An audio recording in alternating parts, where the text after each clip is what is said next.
Dick, what's new in your world? What do you got going on? Well, I read I think it was last week, I read the restraining order courtroom transcripts that my girlfriend got against Maddox's now ex-girlfriend. That was pretty funny. I had a whole super team of lawyers and Argentinians call in and read that. And then I read every page of the defense. What was that, Taylor? Ex-girlfriend now? So him and they split up. Maddox lost his girlfriend and his lawyer at the same time. I'm very confused. So your girlfriend, one of the reasons Maddox is upset with you is your girlfriend used to be his girlfriend. She went for the upgrade. Yeah. And then he got a new girlfriend. And why does that new girlfriend have beef with your girlfriend? Well, the new girlfriend, Mental Jess, Maddox's new girlfriend, she called my girlfriend's school where she works and listed a bunch of reasons why she should be fired. Okay. That's the quick version. So I told my girlfriend before that happened, like, hey, go in and talk to your principal, because I got an email saying if I don't stop making fun of Maddox, they're going to call your school and they're going to call every teacher and parent in the directory of your school and tell them what I'm doing. That is, go ahead. Wow. So they're attacking your girlfriend hard for things that you do. I think that's inappropriate. Well, it's kind of, when the whole thing started, they were going after pretty much everyone I knew. Like my company, the marketing company I founded with two other guys, got sued for $20 million in the lawsuit. They didn't do shit. Some of the assholes on Maddox's network will do entire shows like dedicated to, or they used to do this a lot, but after the lawsuit and after my 2 years of dealing with this, I think I punched a lot of the starch out of Maddox.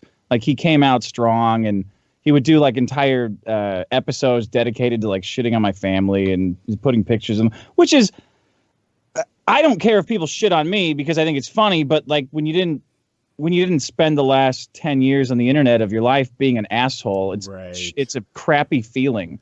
So it's he was attacking your family? I wasn't even familiar with that. Yeah, and you know, I don't like to cry cyberbullying because at the end of the day, because you're Republican. Yeah, my family doesn't give a fuck. Like they laugh it off. They say, my mom doesn't laugh it off, but everybody else pretty much laughs it off.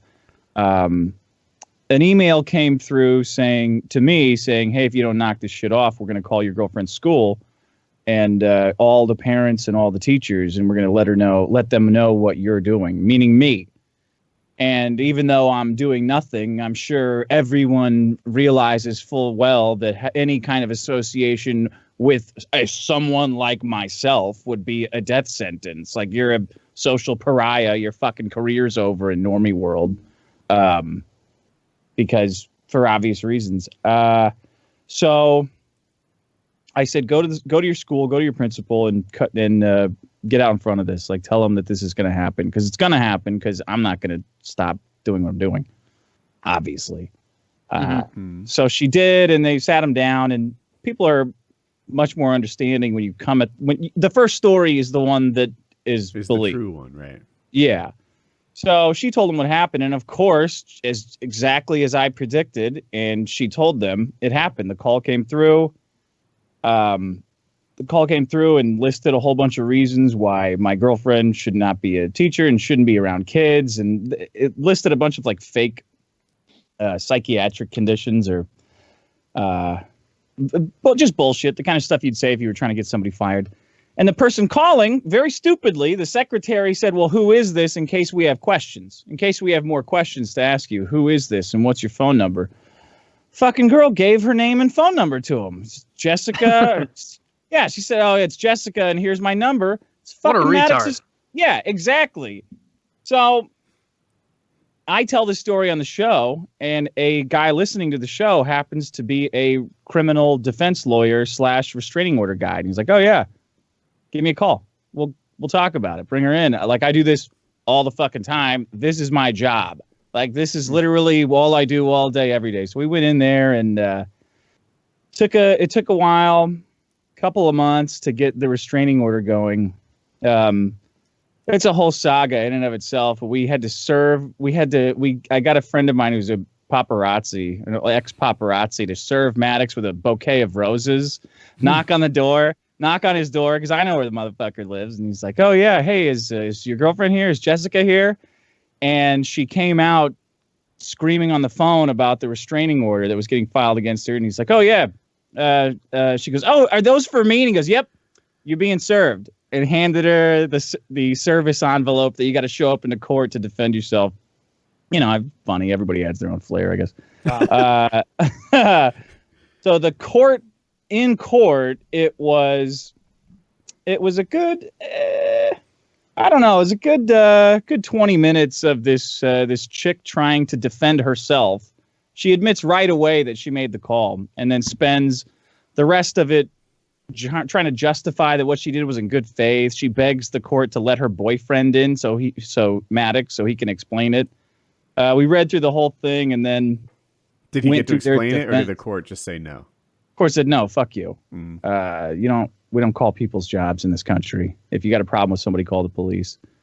The actual document, the actual defense of the restraining order document, is fascinating because it is all written about me from Maddox's point of view, and he included shit. He weirdly included emails that he sent his ex, citing them as evidence of psychiatric conditions.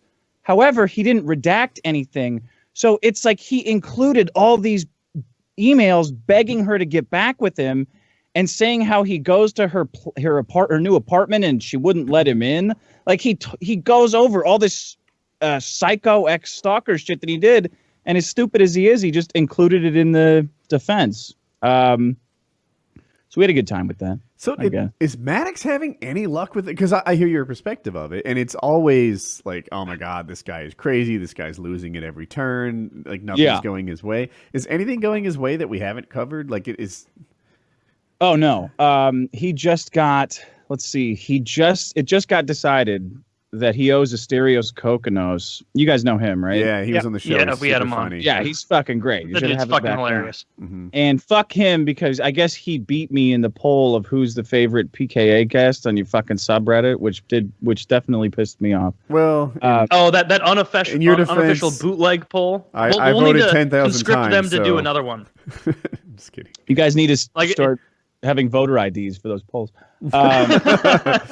Asterios is now owed $290 from filing fees from Maddox for.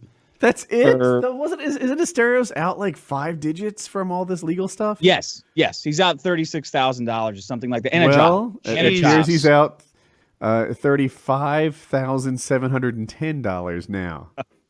So you are in finance. That was only for the filing fee for the initial dismissal. So Asterios has sanctions coming up, which is sanctions are for Maddox, his ex-lawyer, Kevin Landau, this scumbag lawyer who's got an interlock device on his car because he's been caught drinking and driving so much, which I'm not one to talk for drinking and driving, but I think getting caught is different. Getting caught 3 times and then failing the interlock thing, that's a very different level of drinking and driving. Anyway, Maddox, Kevin Landau, and this ex-girlfriend with the restraining order, they're all due back in court in New York to defend themselves against sanctions for costing Asterios' job, and which could be who knows what. He could get all his money back in one fell swoop. It's going to be great. Does Maddox have that kind of money? No, absolutely not. Well, it's hard to get his money back. Speaking of that $290 that Asterios just got, I think that he's selling bonds on it. I think that he's going to be selling in order to get the debt. You've got to sue people to get the money that they owe you. So Asterios doesn't have money to spend on chasing after his $290.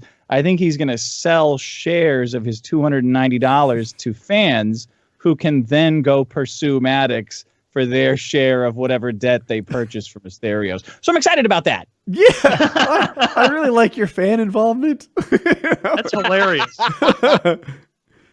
The show is the fans. The show is all the fans are fucking crazy.